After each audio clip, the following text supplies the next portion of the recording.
I'd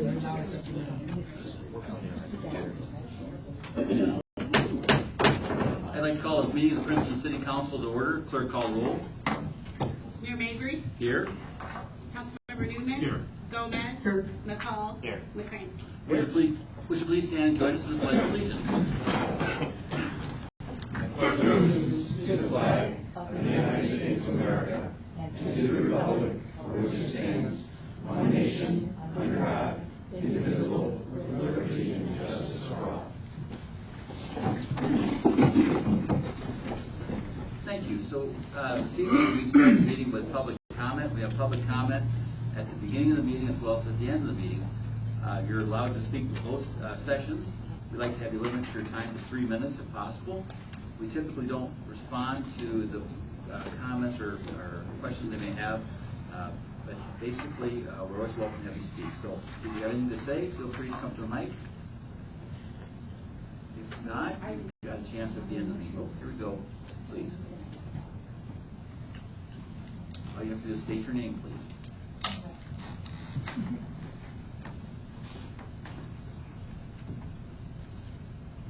Hi, my name is Peggy Gomez.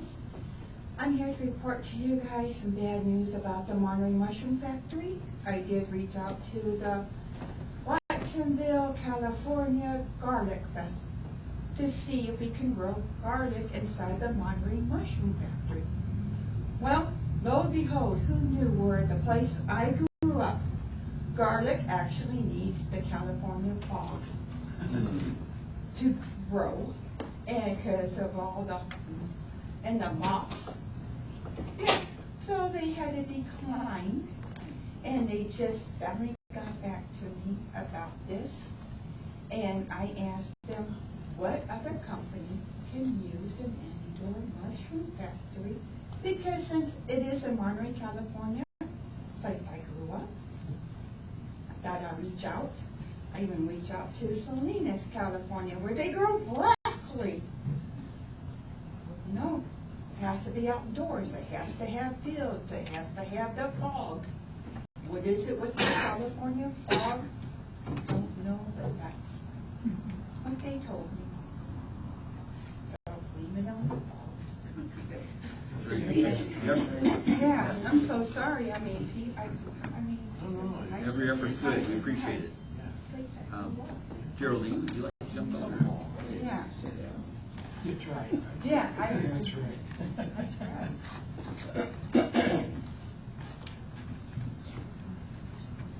Hi, I'm Geraldine Woodley. This is just to mention that recycles are every other week.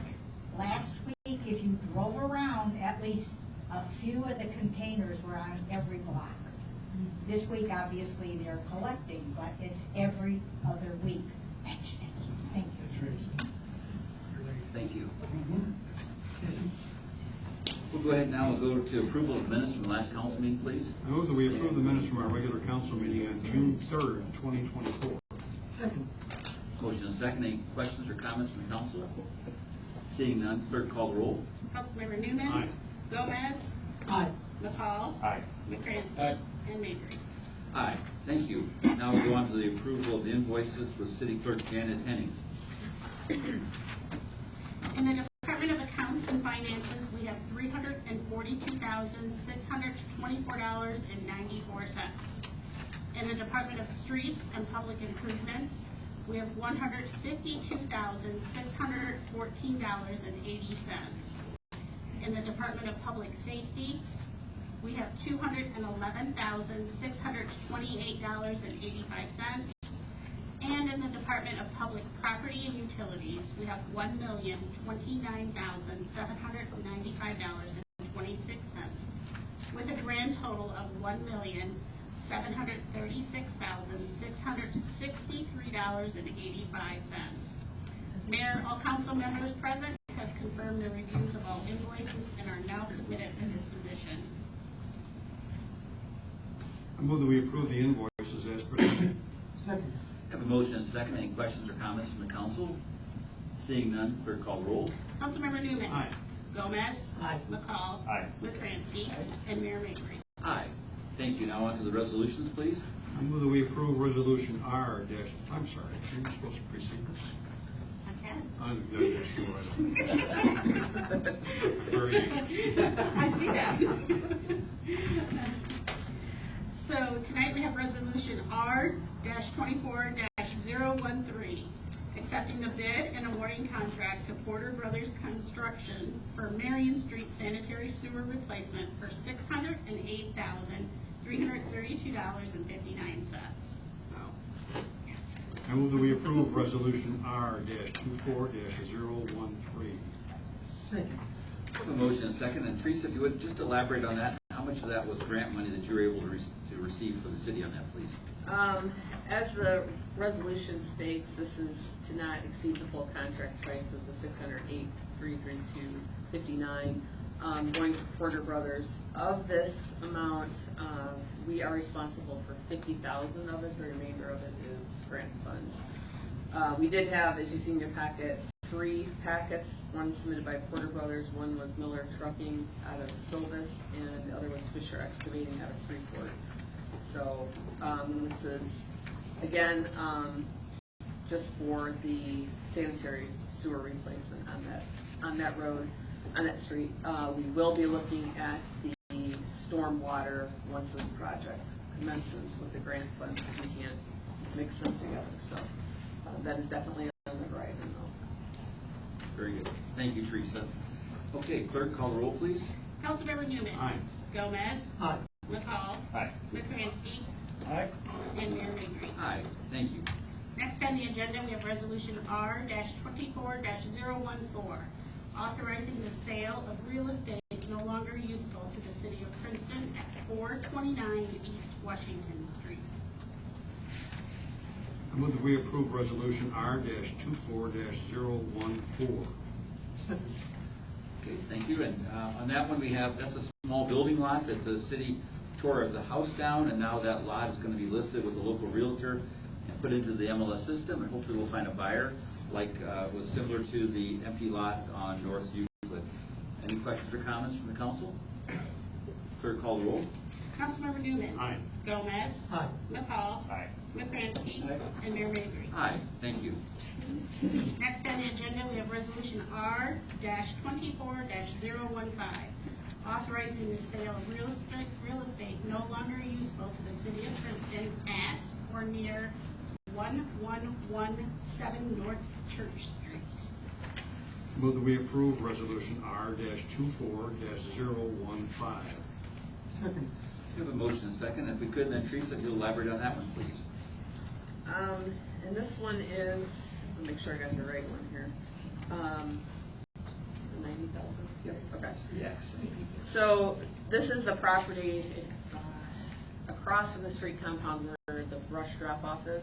If you've been back there to drop off brush, you'll see it kind of tends to flood back there quite a bit, and just it's a little bit messy. There has been interest by other parties in buying a portion of that property that we own there, and given the cleanup of the front of the, I guess, across the street from the compound, the front area, we had all the millings and we had the fiber company there. We think we can move that brush pit further out and then just sell off that back part of the land. So once the appraisal was done, it came up to $90,000. I guess I should back up though. We did want to make sure with all the departments that were utilizing some of the buildings that this was okay with them. And we obviously we have some storage back there. We want to make sure they can still access the other buildings, and they were all good with it. So it's a good way to bring in some money for an area that's just not really handy back there for people driving back there too. So we can make it a little bit more efficient. Yeah, actually, that was one of the things that we had talked about years ago before I got in council, where they were thinking of selling it, but there was nowhere to put all the equipment that was being stored over there too. Thank you, Teresa. This is the building that's actually on site is currently being rented by the city to a small company. They came one night to our Positive Princeton. They're the folks that have the timber company that builds the targets for throwing hatchets and axes. Remember those folks? So they'd like to take and own that building, and they would do I believe, a nice job. We have to open up to everybody. So I appreciate Teresa working on that project. The money proceeds from the sale of that building and that brush area that sits low every time it rains. You have to walk through about 3 inches of water.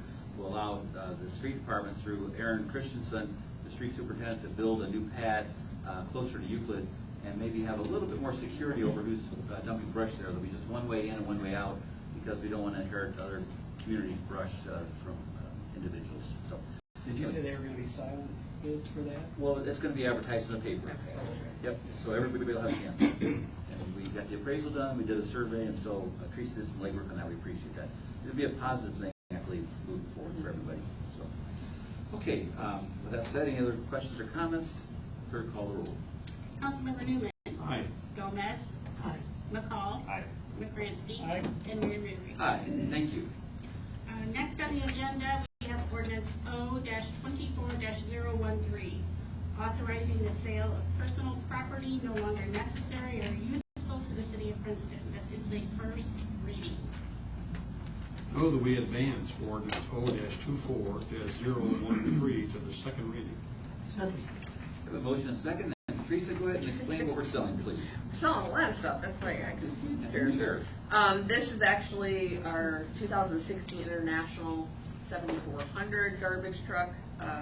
One of our, I guess we'll say, the most broken in version of the garbage trucks that we have. We do still have to keep an old garbage truck on hand to use for brush pickup and large bulk items and stuff. But this one is ready to go. So we've had some interest in it already. So maybe we can get ready. Very good. Thank you, Teresa. Any questions or comments from the council? Seeing none, clerk, call the roll. Councilmember Newman. Aye. Gomez. Aye. McCall. Aye. McCransky. Aye. And Mayor Mabry. Aye. Thank you.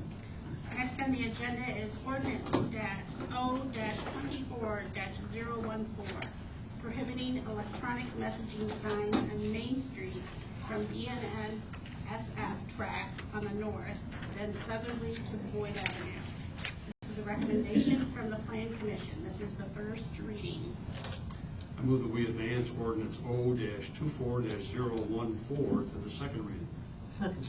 A motion and a second. If we could, we're going to have, there's no one from the Planning and Zoning Commission here, I believe, to represent that commission.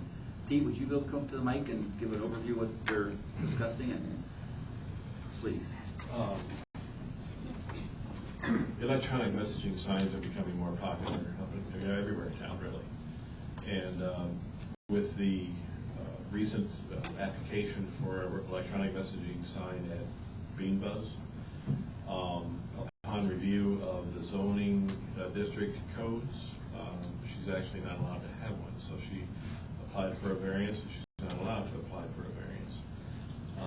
So it started that way, but it's turned into a much larger discussion now about whether we should have that signage on Main Street at all. And that's basically coming in the Plan Commission's view.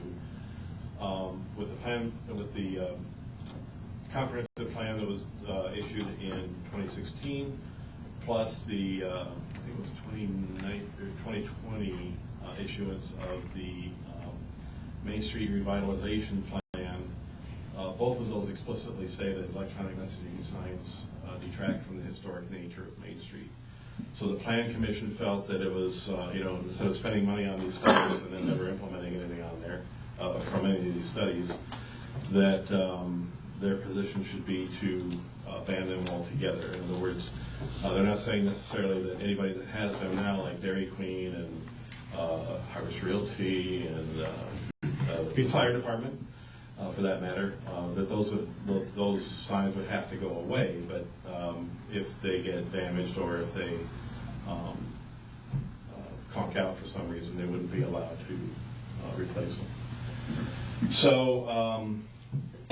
that's why the Planning Commission decided that they wanted to develop an ordinance to disallow them on Main Street in that corridor indicated, in order to more closely be true to the comprehensive plan, the Main Street revitalization plan, and the city code. So Are businesses required to get a permit from the city? And actually, right now, they're allowed in B4 and B2 districts. Okay. So that's why you see what you see, because they're in B4 and B2 districts. But at one of the recent Plan Commission meetings a couple months ago, there was quite a contingent of homeowners that live near those signs, and they were very compelling, I think, to the Plan Commission that they didn't like those signs, as well as the threat of rezoning to accommodate those signs. So in other words, where Bean Buzz is right now is a B3. They're not allowed in a B3. Rezoning was considered in order to accommodate that, so it would be legal. And that's when people kind of came out of the woodwork and really explained to the Planning Commission what their preferences are. So the glare at night is... Glare at night, or the when you rezone, for example, if they rezoned to B2 to allow her to have the electronic messaging sign, actually you could have a gas station, you could have a Kentucky Fried Chicken there. That's what they're worried about. So I think all that can be relatively controlled, and I thought there'd be some middle ground that maybe the Planning Commission could reach with some of these people that are interested in the signs.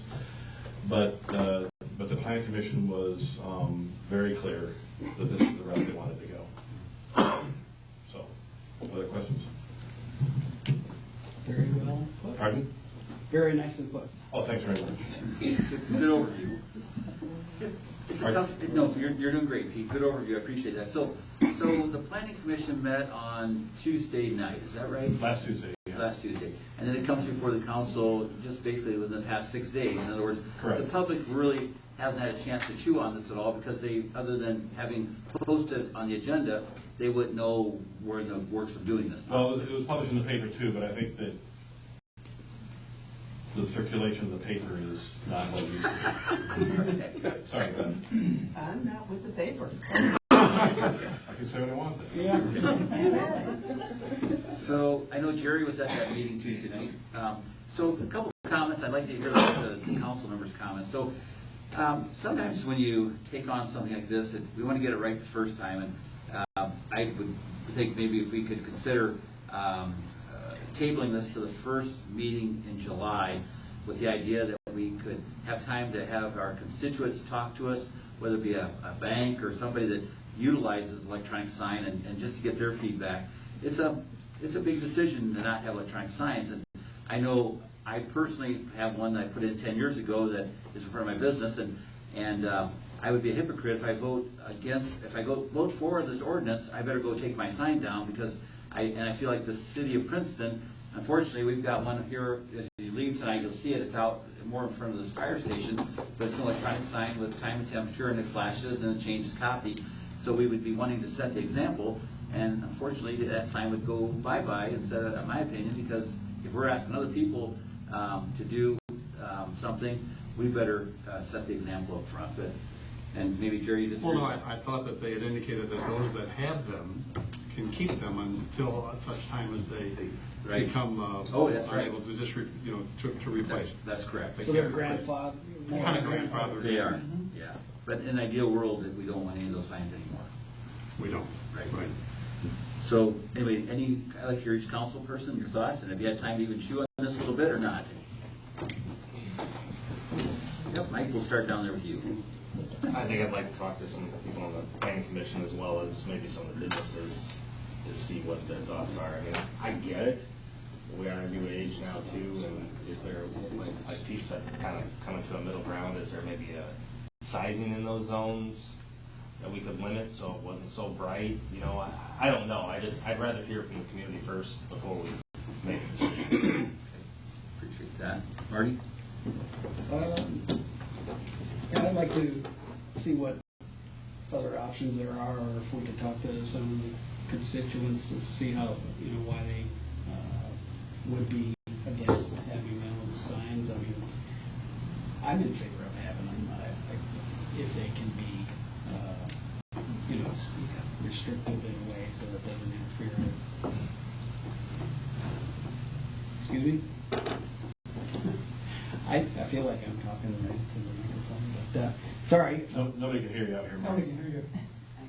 Okay, did you? Yeah. Anyways, I'd like to chew on it for a little bit and talk to some people. Sorry. First, I'd like to see the city post on their Facebook page as much as they can about this particular incident, try and get the word out that way. It is a first reading, which means we aren't going to approve this until we talk about it again. And if we push it back a meeting or two, I'd be fine with that. But I think it's important that the business community understand what we're attempting to do here. Thank you, Jerry. Yes. Hector? I think it's a nice thing that they're thinking about maybe all the historical lore. But like Mike said, this is an ever-evolving environment where you do have a lot of new people, you have businesses, and as everybody knows, business do bring money into the community. There's nothing that anybody can do without the proper revenues coming into any community whatsoever. So I think it's a good idea to go ahead and table this and allow the community and the business to be able to go ahead and see what the thoughts are. That's one of the things I was going to ask, is anybody here from the planning commission, so they can go ahead and actually explain how their thought was. Sometimes hearing it directly from them is better than hearing it from, let's say Pete. He might be right on what they said, but you want to hear what their thoughts were. I do think, though, that they're trying to preserve the historic nature of our Main Street. And sometimes if you drive in other communities, maybe Spring Valley might be a good example, where there's all kinds of electronic signage going on. It kind of detracts from the look and the feel of Main Street. So I think that was their goal. I don't think it's any more than that. Just to say, let's try and keep Princeton looking as quaint and historic as possible.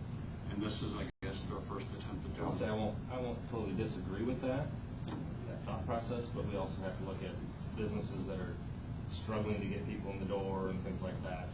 Are those electronic signs help? Yes, they do. So I think we've got to look at both sides. Yeah, we don't want to Spring Valley, like, well, we got signs all down, but maybe we find a common ground. But this is a good catalyst to at least get everyone talking. Right. I mean, if we really wanted to go in an old-fashioned way, then why do we have an app for it? Again, to attract the younger community members and people from other communities to come and visit, to be able to look at the homes and be able to do that. And so, you don't want it to look like Vegas, for sure. That's a little too much lights, but at the same time, you want something in between that everybody can agree on. Okay, appreciate the council's input. So, is there? We have a motion, but I'd like to see if there's a motion from the council to table this. Yeah, I would agree. I go ahead and make a motion to go ahead and table to our next meeting so we can actually get the feedback from the community and business owners. Second on that? Second. We have a motion and a second. Any questions or comments from the council? Okay, what day? The next meeting, the first meeting in July, which should be, I believe, July 1st, I believe. And then we'll So this will become the first reading on July 1st. That would be correct. We'll be optimistic. We'll give us time. Move forward with something. Okay. Yes. Okay. Clerk, call the roll on that. Councilmember Newman. Aye. Gomez. Aye. McCall. Aye. McCransky. Aye. And Mayor Mabry. Aye, thank you, and appreciate the council members' comments on this subject. We'll go now to the city manager's report. In your packet, you have the April 24 police pension and fire pension reports. Very last page of your packet. I do want to mention we welcome Elizabeth Sandoval downstairs as our utility billing clerk. And if you've had a chance to stop in and meet her, she's jumping right in and she's doing a fantastic job. So very, very pleased. We started the depot parking lot. If you've been up that direction, you can see it's all been blocked off. Obviously, there's lots of equipment and everything up there. We've secured some extra parking over in Geiger's parking lot. You should see the signage directing, and there's people actually using the lot right now. So they're looking at a 2-month time frame on that. And what were they working on today? the sanitary sewer? They're connecting the storm sewers. Storm sewers today. So if you get a chance to go through, it's kind of, it's just, I get goosebumps when I drive by and take pictures. So I feel like I'm spying on them, but it's great to see they have the detention area all dug out, and it sounded like they started to find some interesting things in the dirt, so it's kind of digging up some of the history. So it's if you get a chance to go up and look, just do so. I'll try to keep taking pictures and send them to you guys during the weeks. And also, if you do, just a reminder, if you have old garbage cans, there are still a few sitting over there across from the street compound, where they may all be gone, but if you've got some, go ahead and set them there. I think most people have come and dug through and took the ones they want, which the program, the way we set that up, worked exactly how we wanted it to. So I think people appreciated that opportunity to grab some of those garbage cans. There are some really nice ones over there. So, but if you do still have some you want picked up or you want them dropped off over there, feel free to do that. So, great. And this is a recycling week. And recycling is the additional recycling cans are... Recycling totes are still about 2 to 3 weeks out. We actually had to add to the order again because we keep getting more and more requests, far more than what we had prior to. So people are excited about the totes. Anything else, Lisa? Nope, just that the garbage trucks are working great and they're really getting used to them and running them a lot smoother. So just a reminder again, please have your garbage out by 5 o'clock because we are having to call residents that they recognize their garbage is not out in time. So we have to make sure the residents know they have to be out by 5 o'clock in the morning. I will say, I was talking to a community member, and they told me to pass this on, that they are very pleased with our street department and the new garbage cans. It surprised me that they've been very efficient, and they come in and take all the garbage and put the cans back. So they're very pleased with how everything is going. Good. That's good to hear. Yep.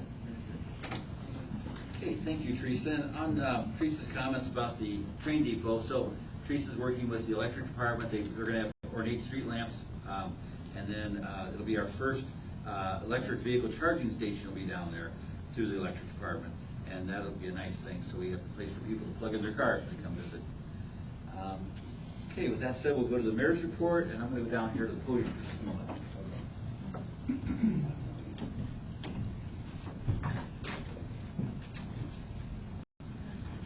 In our community, there's a lot of things the past year which we've all learned about under Positive Princeton. We've learned from people about nonprofits. We've learned from small business owners what they're doing. We mentioned the folks that came and talked to us about their woodworking business, that they make these targets for people to throw axes at, and they ship those all over the United States. Tonight, we're going to look at an organization that's, I call it 4-H, and 4-H falls under the University of Illinois Extension. So the Extension is kind of an umbrella, and 4-H is underneath that.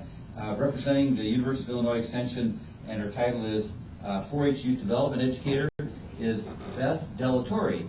So Beth, come forward and tell us about 4-H and it's alive and well in Bureau County, please. Please. Thank you.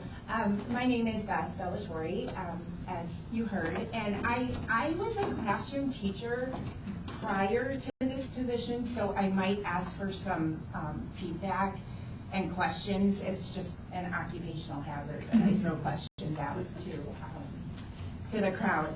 I have a couple things to pass out for you. I like everybody to have visuals. So if you take one, pass it down. I was with kids today at an art camp, and I said, take one, pass it down. And so it's cute, it's funny. He took one and he passed it down, and then he kept the rest of the pile.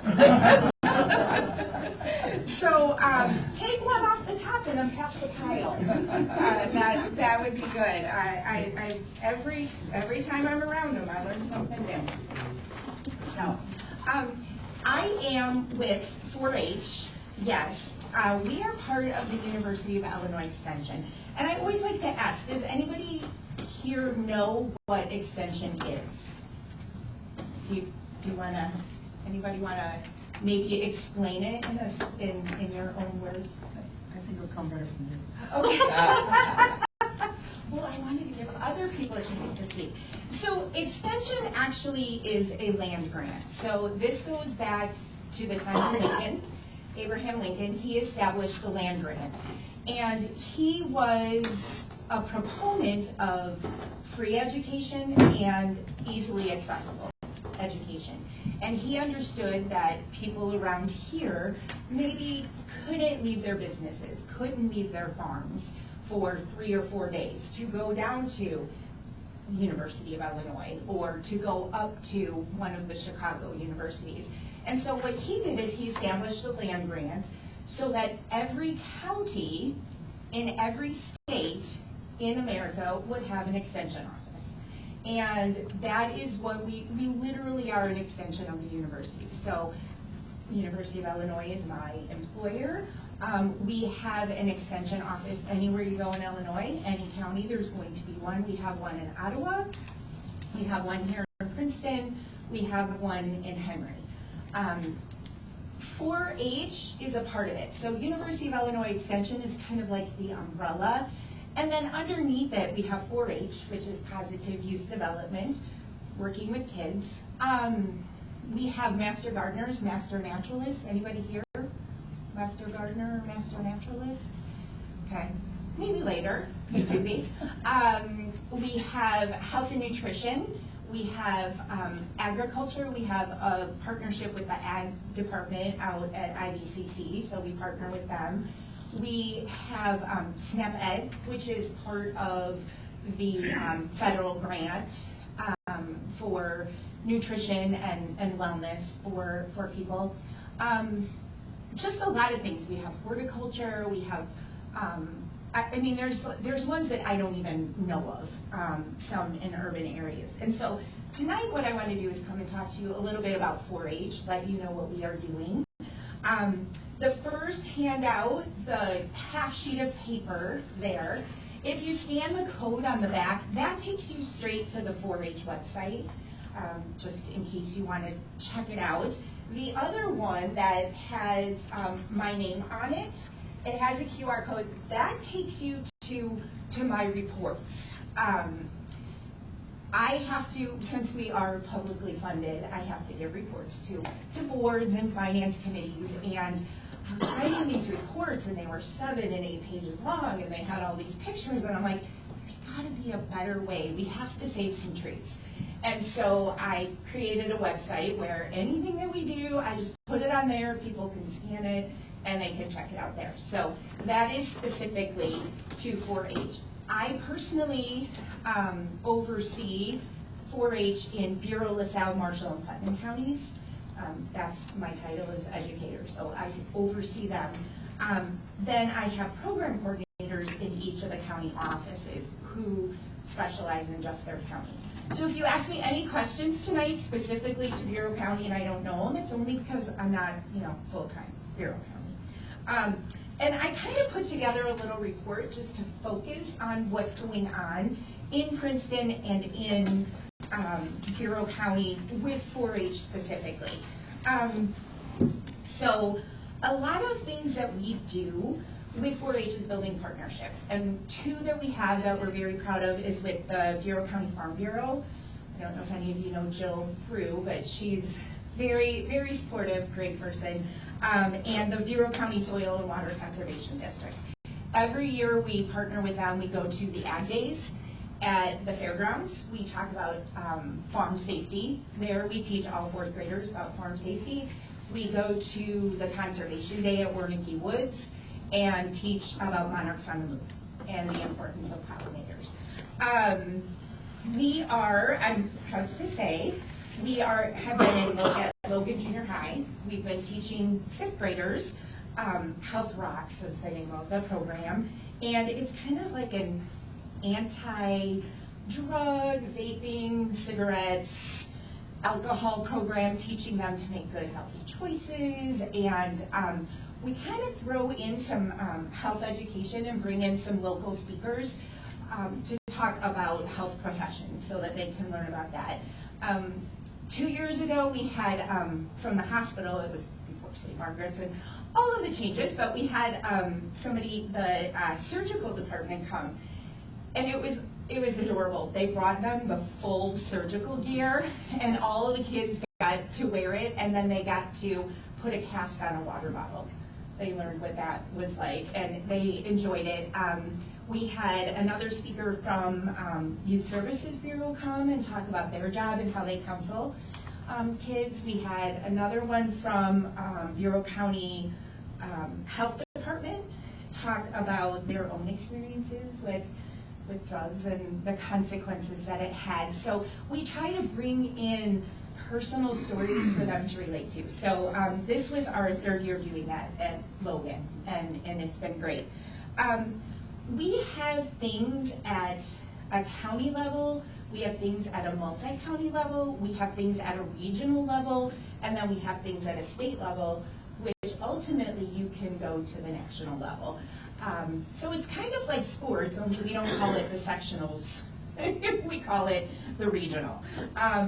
And one we had was this year, I finally convinced my 4-H staff to do a public speaking contest together.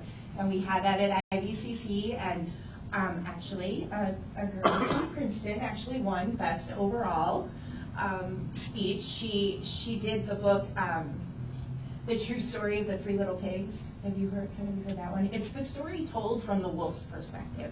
And so she told that story, and actually she won. And we had about, I think there were seven kids that went to the state public speaking contest. And if any of you have ever been afraid to public speak, I see these 10-year-olds up there, and they just rock it. Like they're up there, they're doing all the things that they need to do.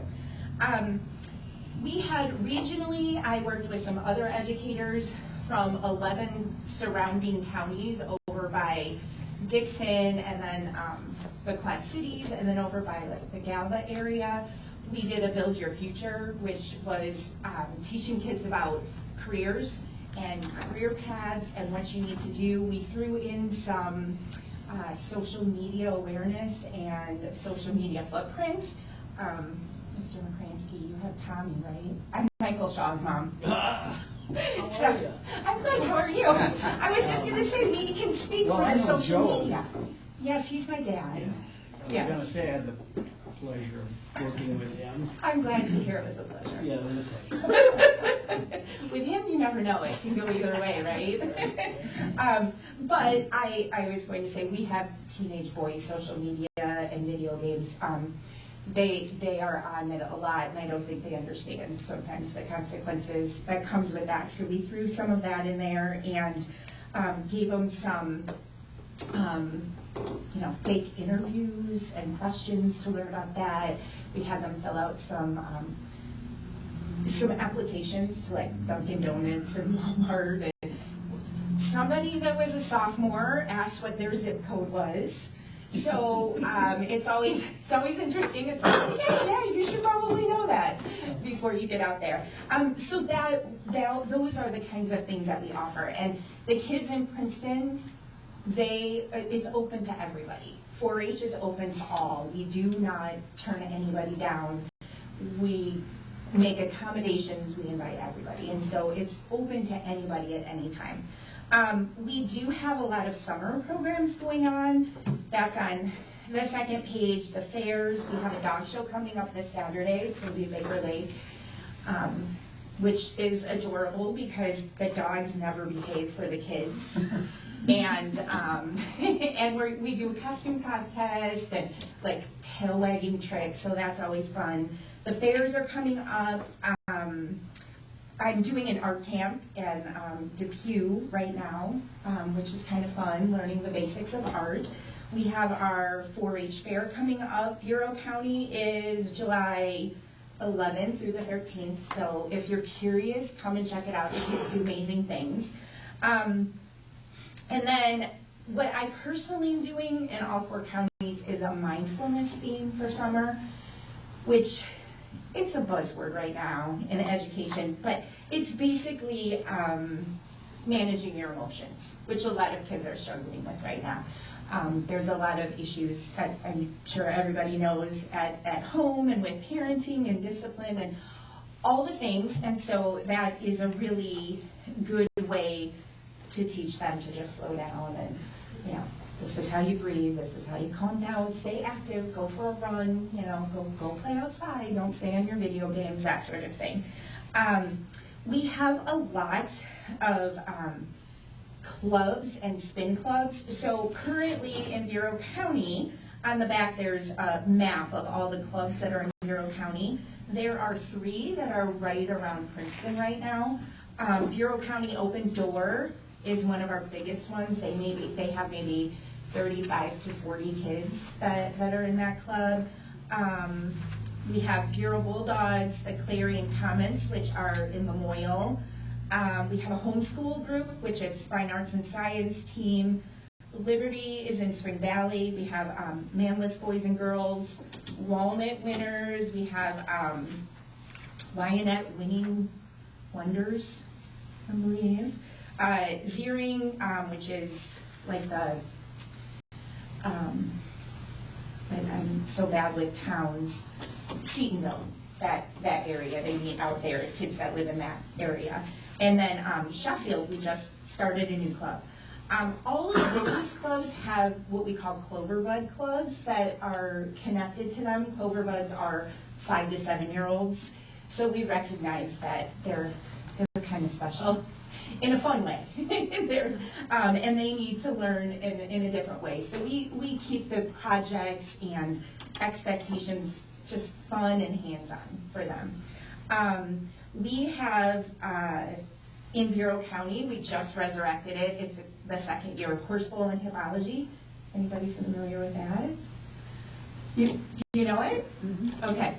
Do you know the difference between the two? Not exactly. I Okay. have a friend who was involved with horse bowl. Oh, okay. So horse bowl is kind of like it's Scholastic Bowl, only all the questions have to do with horses. So it's like a quiz bowl where you go and you compete against other teams. Hippology is horse knowledge. So they might ask you the parts of a horse. They might ask you how you care for them, what do you feed them, how do you take care of their hooves, and just everything. And then the kids have to go actually and show their skills with a horse in an arena. Not ride it, but how they would care for it and do that. And we actually had, we started last year with, I think, 6 kids. Just enough to have the club. And this year we had about 14. We had one boy that came from our sales to participate. And so it's growing every year, and that's just a lot of fun. And one of the participants is actually going to, she won first in the state for her speech, and she's going to Kentucky in the fall to represent Illinois. So that's a pretty proud moment. Another thing that 4-H really pushes and really encourages is community service. That's a big part of ours. And so in the report, we have Federation, which is a teen leadership club, and they just learn like leadership skills, and they gave 27 baskets, Easter baskets, out to needy families around Easter this time. In the fall, we collect accessories at the extension office for winter, so hats, gloves, scarves, that kind of thing for families that might need it. I don't know if anybody noticed, but at City Park, is that what it is, City County Park? Mm-hmm. We, 2 years ago, 4-H planted 25 oak trees to start an oak tree savanna. That was grant funded through the state, and we chose that park. We do a lot of, one thing that we're doing is we made, the Federation made fidget maps, or fidget maps for Alzheimer units, like the people that need to have that, or just to keep them busy. So we donated some to that. So a lot of community service, and then each club does their own community service. On the last page, we are trying to keep up with technology, just like you guys are with your signs. We are on Facebook, so we have Bureau County 4-H, and we have a unit page, which is Bureau LaSalle Marshall Putnam. We have a website where you can check things out. I did give you a QR code for 4-H projects.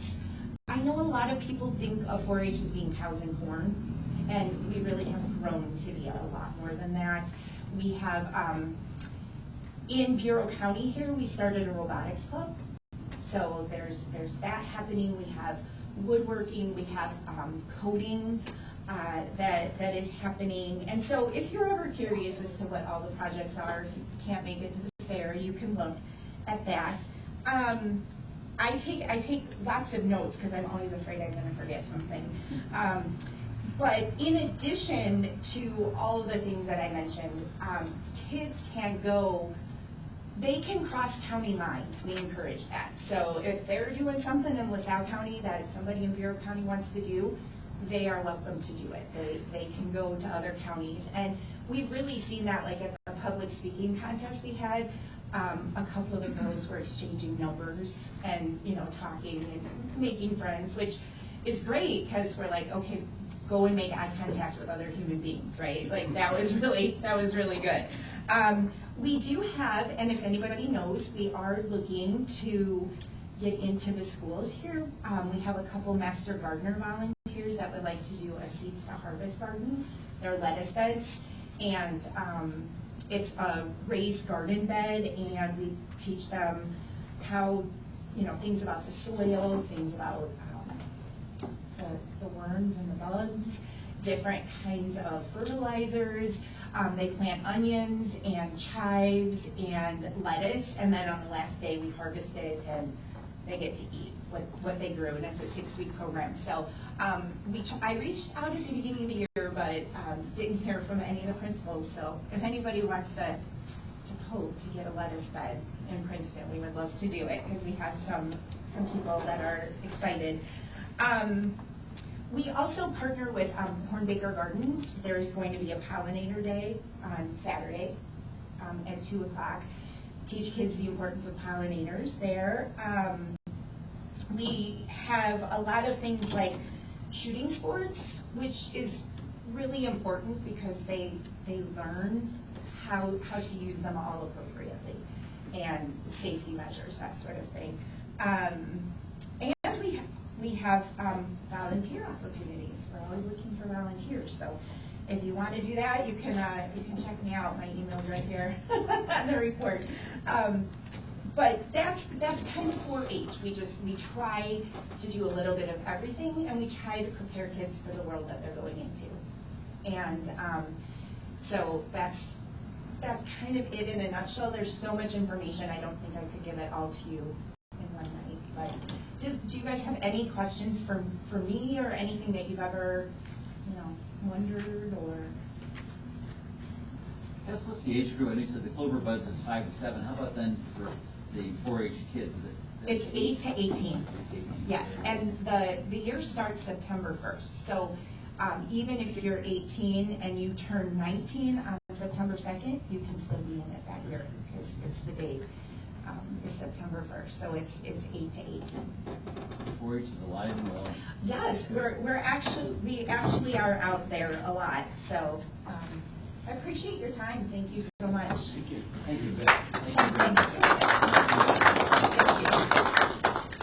Thank you. I appreciate that. We're all trying to figure out how to get youth engaged and get them away from the screens and communicating. It's interesting how when youth come to apply for a job, mom comes to get the application and mom brings it back, and it's like, wow, it's just a shame, the basics. So anyway, thank you very much. Appreciate it.